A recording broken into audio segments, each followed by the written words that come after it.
خبر دیگر داریم از شیوا نظر آهاری. مادر شیوا نظر آهاری از تعیین وثیقه 500 میلیون تومانی برای دخترش خبر داده. خانم شهرزاد کریمان روی خط تلفنی برنامه زن امروز هستن به طور مستقیم. سلام خانم کریمان، مادر شیوا نظر آهاری. درود بر شما.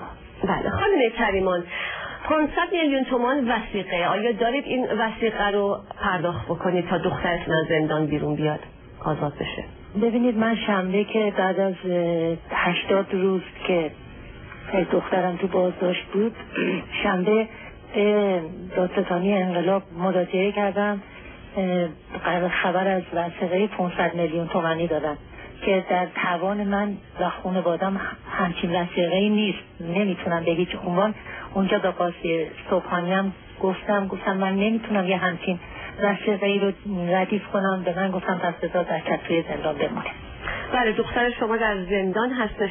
شیوا، شما آخرین باری که شیوا رو دیدید یا باهاش تماس تلفنی داشتید به هر جهت کی بوده خانم کریمان عزیز و وضعیت دخترتون جسمانی و روحیش چه هست، چگونه هست؟ من دوشنبه همین هفته دیروز شیوا رو دیدم توی ملاقات کابینی. وضعیت جسمانی و روحیش خوب بود، ولی خودش خبر از این میداد که هنوز بازجوییاش تموم نشده و تو هفته گذشته بازجو 3 بار دیگه ایشونو تحت بازجویی قرار داده و همین دیروزم که من با ایشون صحبت کردم گفتن شنبه بازم بازجویی بودم، بازجوییای من هنوز تموم نشده و من ازش پرسیدم آخه بعد از 80 روز دیگه چی مونده که ازت نپرسیده باشن؟ خودش گفت من دیگه واقعا خودم هم نمیدونم دیگه چی میخوام بپرسن، ولی بازجویی ها همچنان ادامه داره و تموم نشده. بهش گفتم 500 میلیون برای قرار وثیقه صادر کردم.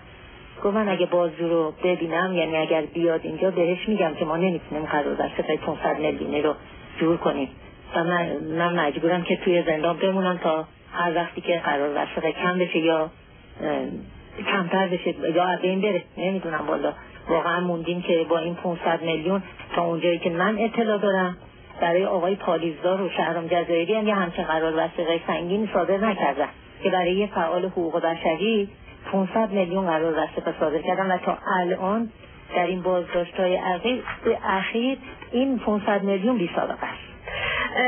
الان بازجویی ها هنوز از شیوا دختر شما ادامه داره. خب تفهیم اتهام هم قاعدتاً به طور قانونی باید بعد از بازجویی ها باشه و تفهیم اتهام بشه، اما توی این مدتی که در زندان بوده، چندین باری که با شما صحبت کرده، آیا اصلا اشاره‌ای کرده خانم کریمان به اینکه علت دستگیری شد یه جور ضمنی بهش گفته باشن در بازجویی ها که چرا ما تو رو اصلا گرفتیمت و بازداشتت کردیم؟ بله، فقط اشاره کردن که چون که فعال حقوق بشری نباید این فعالیت رو داشته باشی. در ملاقات حضوری که بعد از 63 روز خود من با شیوا داشتم با حضور بازجوی ایشون، برگشتن خود بازجو خیلی علنی گفتن که کسی با شیوا، هر کسی که یه سر و 2 تا پا داشته باشه میخواد ازش چیز باشه، ازش ببخشید من اعصابم یه مقداری که به هم میریزه. خواهش میکنم که بفرمایید. خواهش میکنم. برای من همیشه پیش میاد. براش هیچ مهم نیستش که این چه مرامی داره، چه توی چه خطی، یعنی واقعا هیچ خط قرمزی رو ایشون رعایت نمیکنه، میخواد از همه دفاع کنه. برای همینم هستش که اینجا هست.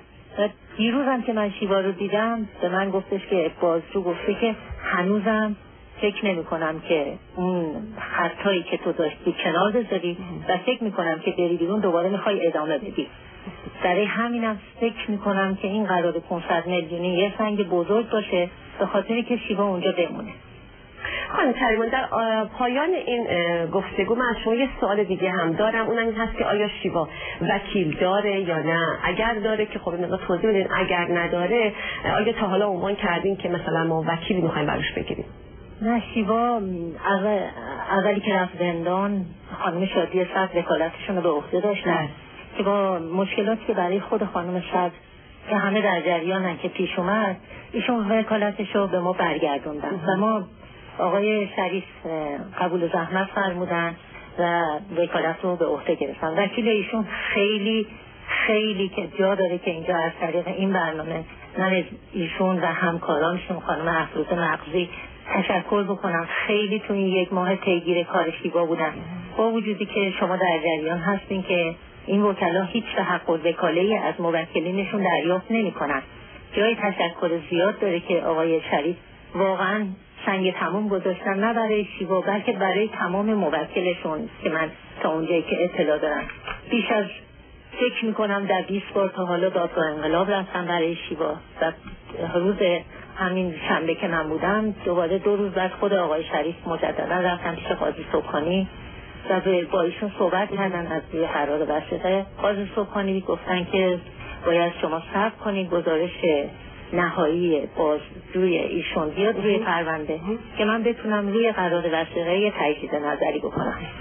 ما امیدواریم که تلاش‌های آقای شریف و زحماتی که شما میکشین به هر جهت کارساز باشه و شاهد این باشیم که شیوا نظرآهاری آزاد شده و خبرش رو خود ما در این قسمت از برنامه ببینه.